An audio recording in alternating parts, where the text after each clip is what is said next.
Every time you hiccup, your body is running a program it wrote 370 million years ago. Back when your ancestors breathed through gills and had never seen dry land, hiccups do nothing for you. They don't warn you of danger, they don't help you digest, they don't fix anything. Doctors can't even fully agree on why they happen. You can't start one on purpose, and you can't stop one on command. It's one of the only things your body does that seems to have no point at all. So why do we do it? Why is this useless little spasm built into every human being alive? Start with what a hiccup actually is. Under your lungs sits the diaphragm, the big dome of muscle that pulls air in every time you breathe. Normally it moves in a smooth, steady rhythm, but now and then something makes it twitch. A sudden, sharp contraction that yanks a gulp of air into your throat. A fraction of a second later, the flap at the top of your windpipe snaps shut to block it. That snap is the sound.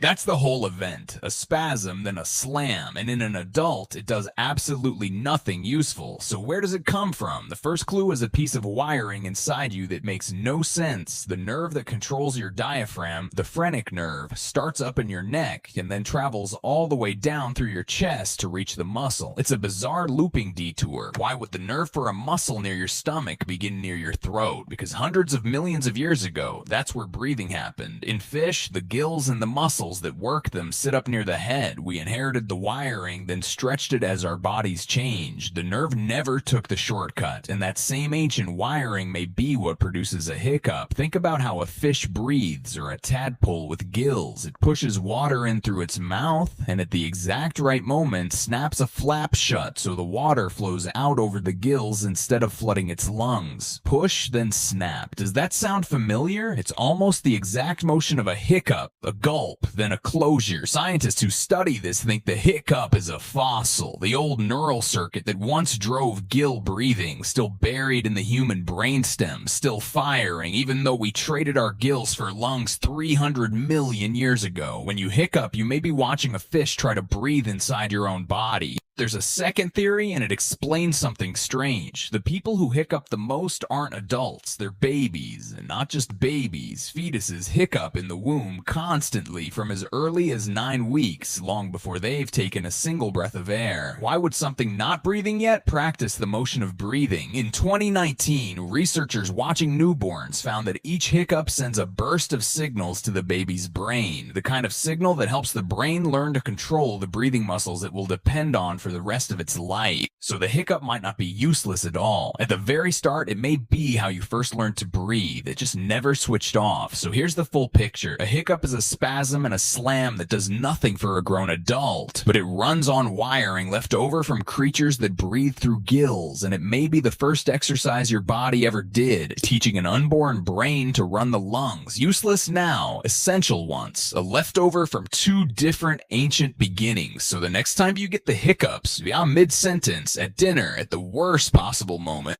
and you're holding your breath or gulping water trying to make them stop, remember what you're actually looking at. That annoying little hic is one of the oldest things your body knows how to do. It's a reflex, older than lungs, older than legs, older than land. For just a second, a fish is still swimming somewhere inside you.